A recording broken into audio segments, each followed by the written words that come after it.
Mesa de análisis.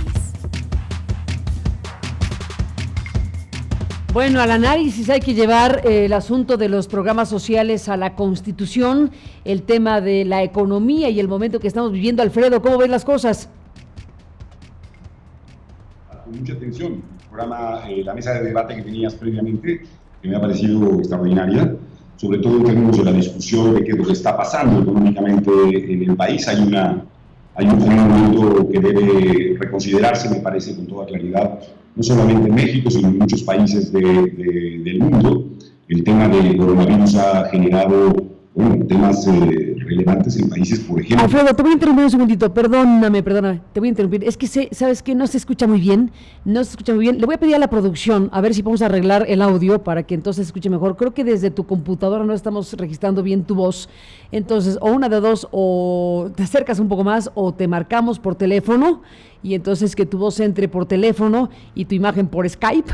Y en lo que eso ocurre, si quieres, vamos a escuchar a Gabriel con esta parte de la mesa de debate que tiene que ver con, esto que está en curso. Ayer en la Cámara de Diputados se aprobó esta reforma a la Constitución, esta adición a la Constitución mexicana en la Cámara de Diputados. Falta que llegue a senadores, que llegue a los estados de la República, pero lleva, digamos, los programas sociales del presidente de la República actual a la Constitución es uno de los temas de debate en un contexto, como lo debatíamos hace rato con los expertos economistas, en un contexto donde la economía, las finanzas, el panorama internacional y nacional no está nada fácil. ¿Cómo ves las cosas, Gabriel? Pues mira, muy interesante, como decía Alfredo en la mesa anterior, se oyeron y se escucharon muchas cosas sensatas, sobre todo del economista Huerta, va muy enfocado a lo que nos está pasando. Y mira, el tema de llevar a la Constitución planteamientos o postulados político-electorales, pues bueno, lo han hecho todos los presidentes. Pero decía yo que era un foco amarillo, porque la preocupación que tiene este gobierno es establecer prioridades. ¿Qué quiere decir prioridades? Pues más del 86% del presupuesto federal está comprometido. Por lo tanto, lo que quieren hacer es que sobre estos compromisos existan prioridades y que los programas y subsidios que este gobierno plantea, evidentemente con un objetivo y propósito electoral, se surtan y se paguen antes que otras cosas. ¿Por qué? Porque no todo el dinero necesario está alcanzando. Por más de que se hable de una recaudación sana, por más que se hable de finanzas públicas sanas, eso no es exacto, eso no es cierto. Lo que está pasando realmente es que tenemos una escasez de recursos. Mira, hoy en día todos los periódicos, sin excepción, salvo alguno muy menor, tienen en sus primeras planas el tema del blindaje. ¿Por qué el tema del blindaje? Porque debe haber una situación que debe plantearse frente a la población. Lo que estamos viendo en México es que sin duda alguna hay un efecto en el tipo cambiario que inevitablemente va a tener una repercusión en la tasa de interés y en la inflación. ¿Por qué? Porque esas tres variables son interdependientes, están íntimamente ligadas. Y el problema es que el planteamiento que nos hace el gobierno es que, al decir que no hay problema o la solución, es un problema en sí mismo. Por un lado, las líneas de crédito que tenemos con el Fondo Monetario Internacional o con el Departamento del Tesoro de los Estados Unidos nos llevarían a deuda. En el primer año la reacción sería ejercer deuda y en el siguiente año habría que comenzar a honrarla. Acudir a otros mecanismos como los del Banco Mundial establecen mecanismos de comportamiento y también son fórmulas de financiamiento que tarde o temprano se va a tener que pagar. Entonces, de lo que nos está hablando el gobierno es que su capacidad de responder es su capacidad de endeudarse. Eso no nos ayuda en nada. Hablar de que hay buenas notas, como dice el presidente, en materia de crecimiento, pues es hablar del aire, porque por supuesto que el crecimiento va a estar por debajo del 1% este año otra vez. Y señalar que las coberturas son la solución, pues es acudir al más tecnocrático y neoliberal de los esquemas. Las coberturas cambiarias son una violación a la ley que se propuso e impulsó por Agustín Cárcens para tratar de mantener un objetivo de tipo de cambio, lo cual no solamente es ilegal, sino que no debe hacerse desde el punto de vista técnico cuando se vive en un supuesto esquema flexible del tipo de cambio. La ley del Banco de México es clarísima.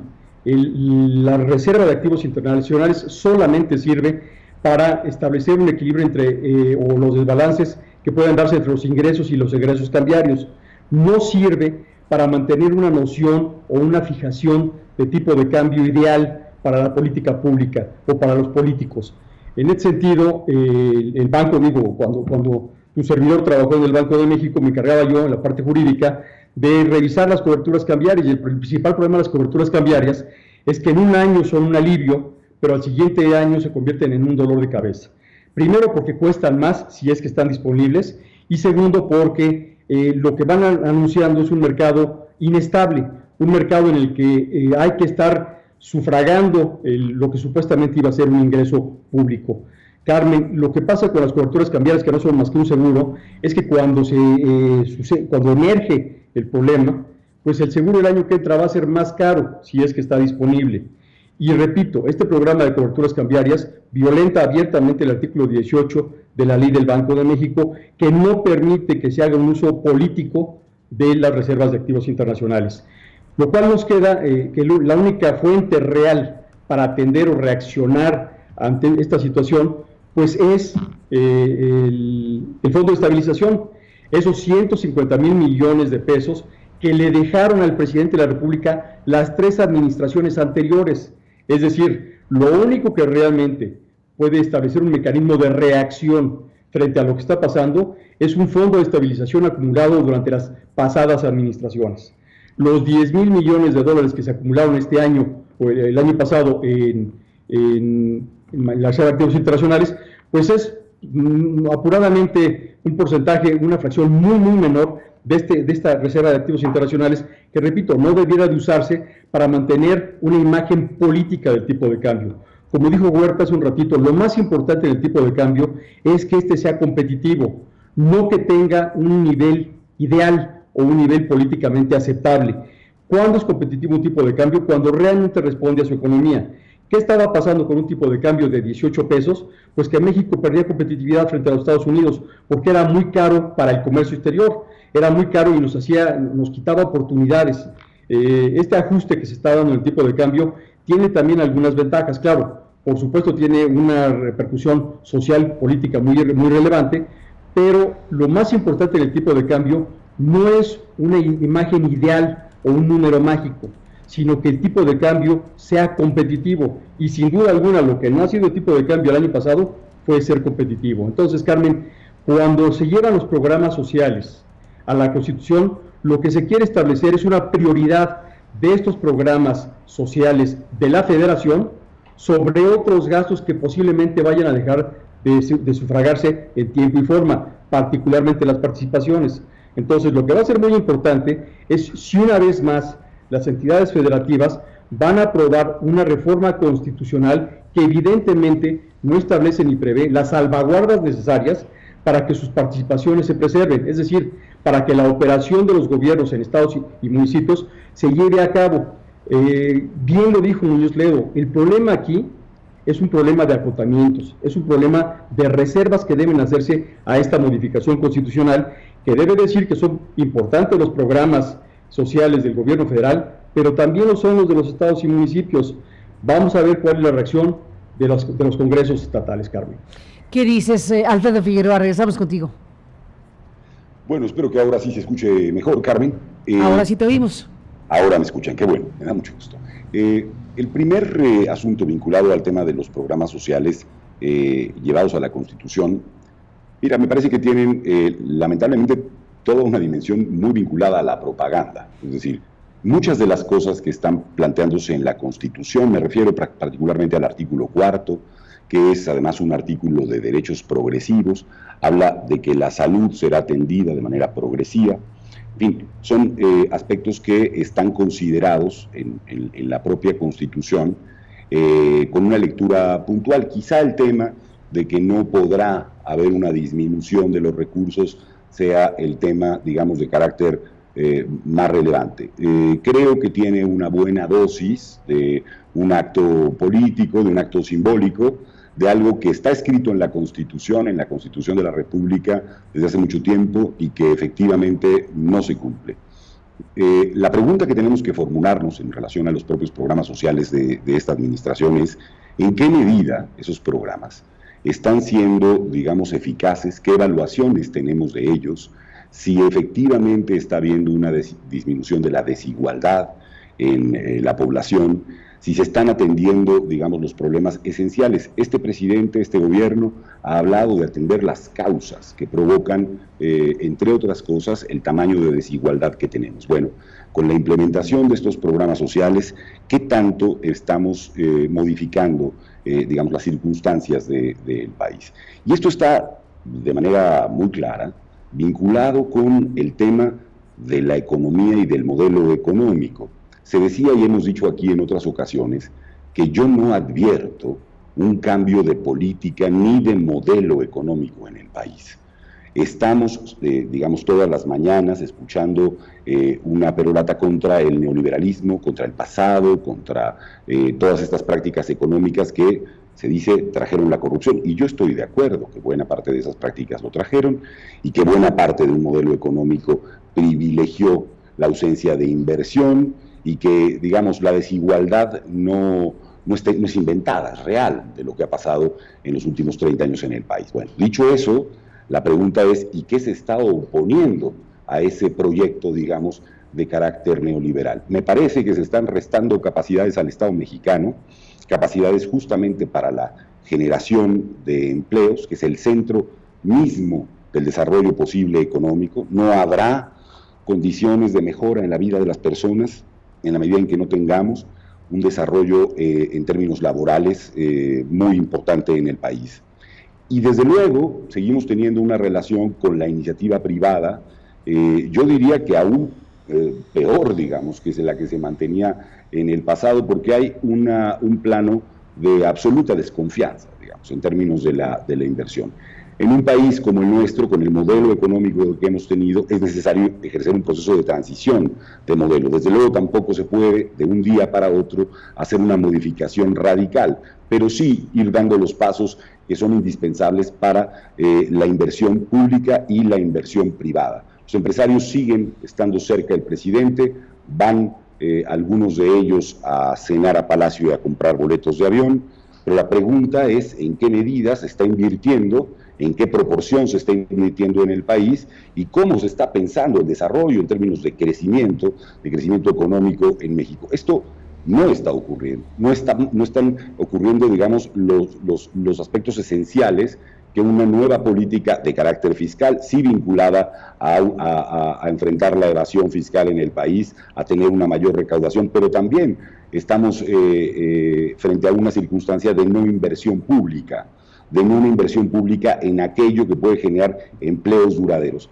Unos lo planteaba un poco en relación a la reserva que no le permitieron discutir, y tiene que ver con el tema de en qué medida el gobierno va construyendo un mecanismo de política económica, de modelo económico, que transforme las condiciones de desarrollo del país a partir de la inversión pública. Los grandes proyectos de inversión del presidente de la República, que además tienen, por lo que sabemos hasta ahora, una lentitud en su aplicación, no están significando una modificación muy relevante. Bueno, por si esto fuera poco, tenemos el coronavirus en el mundo, ¿no? Una caída de las bolsas muy importante, y adicionalmente tenemos un problema en torno al petróleo y en torno a la viabilidad de Pemex como empresa, que se nos presenta un día sí y otro también, y mucho más, con costos, ya decíamos, de petróleo que llegan o ponen el barril en $23. Hay que decir, ahí habría que revisar simplemente los estándares y consultarlo, pero es probable que algunas de las aguas, ya no digamos profundas, sino semiprofundas, donde se extrae este petróleo, cueste más caro que $23 extraer un barril de petróleo, Carmen. Pues ahí está este panorama, Gabriel, Alfredo. Hay varios ángulos que se tienen que seguir discutiendo ampliamente. Déjenme dar un giro. Hablando de inversiones públicas, déjenme dar un giro a la mesa con algo que nos comentabas, Gabriel. Hace algunos días compartías una información importante que al final, como tú mismo comentabas en el chat, se pierden, son informaciones que se pierden en 2 o 3 días, pero hay que hacerlas valer como información importante. Comentabas la nota que se publicó por ahí del 4 o 5 de marzo, sobre que el gobierno de la República tomó el control accionario del aeropuerto de Toluca.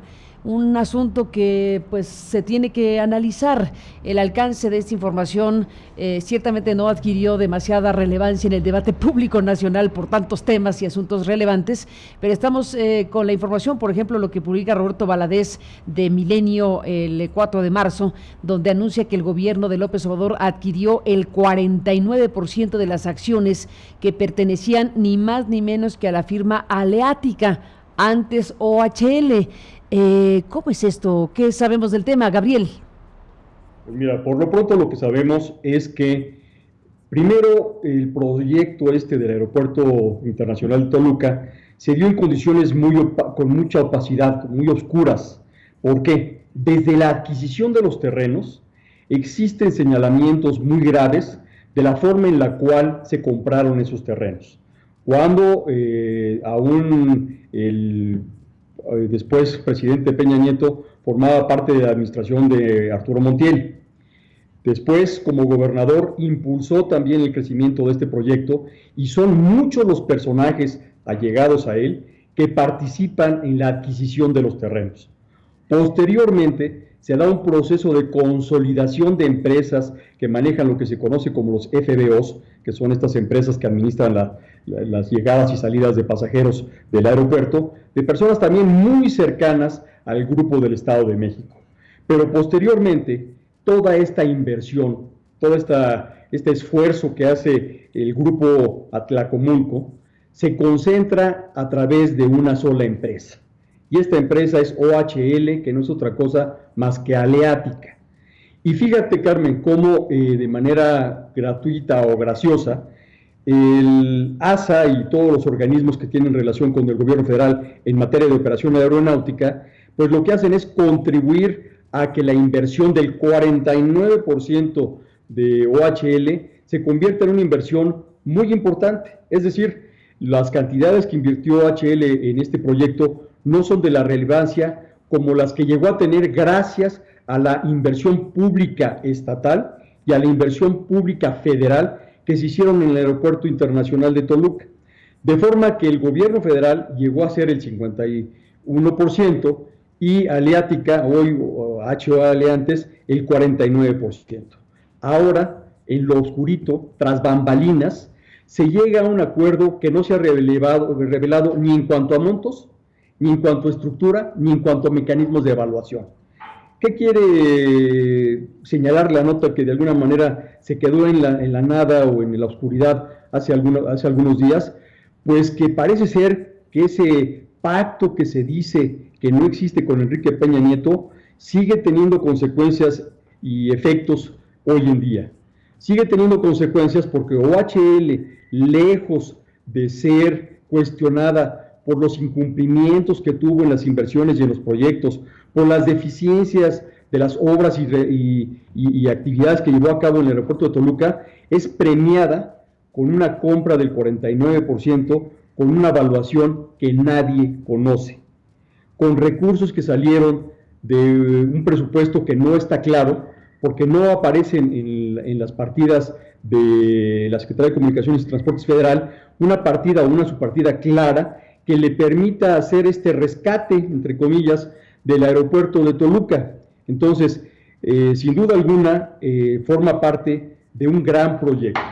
Pero lo he dicho ya con anterioridad, las cantidades y la forma en la que se anularon a las empresas constructoras del Aeropuerto Internacional de la Ciudad de México, que son las únicas empresas constructoras que el año pasado tuvieron utilidades, pues se suma ahora a un nuevo pago que lleva a cabo la Secretaría de Comunicaciones y Transportes en lo oscuro, sin una evaluación hecha transparente y que sin duda alguna llega directa o indirectamente a grupos muy cercanos a Enrique Peña Nieto. Si eso no presta nombres OHL de Peña Nieto en esta y en otras obras, es algo que aún está pendiente de aclarar, porque sin duda alguna el Estado de México es este centro nodal donde OHL operó con beneficios fiscales muy importantes, operó con inversiones públicas muy importantes, y es muy difícil pensar que Enrique Peña Nieto no sea el final de la cadena de las inversiones o beneficios económicos que hoy en día percibe OHL. ¿Qué dices, Alfredo Figueroa?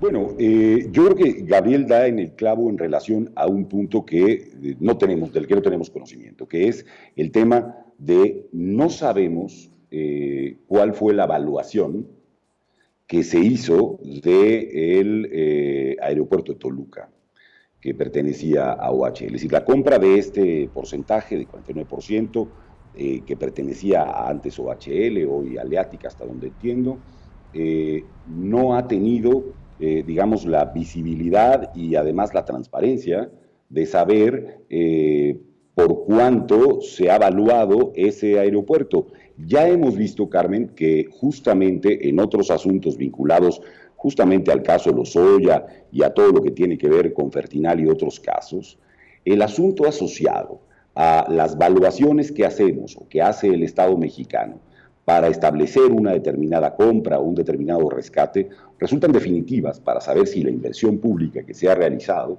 es la inversión pública adecuada. En este sentido, la Secretaría de Comunicaciones y Transportes tiene que darnos a conocer cómo es que hizo la evaluación y si, a partir de eso, era razonable, digamos, la negociación a la que llegó con el grupo OHL. Debe decirse que además el día de ayer a mí se me ha hecho llegar información por parte del licenciado Pablo Díaz Gárgari, que ha sido, digamos, un especialista tenaz, diría yo, por decirlo menos, en relación a este tema, de otro negocio vinculado a OHL, que es el tema del viaducto Bicentenario, y que está hoy apareciendo en distintos diarios de circulación nacional, y que tiene que ver con el asunto de que OHL nunca tuvo la concesión del viaducto Bicentenario, nunca tuvo el permiso de la Secretaría de Comunicaciones y Transportes y consecuentemente se habría cometido un acto ilegal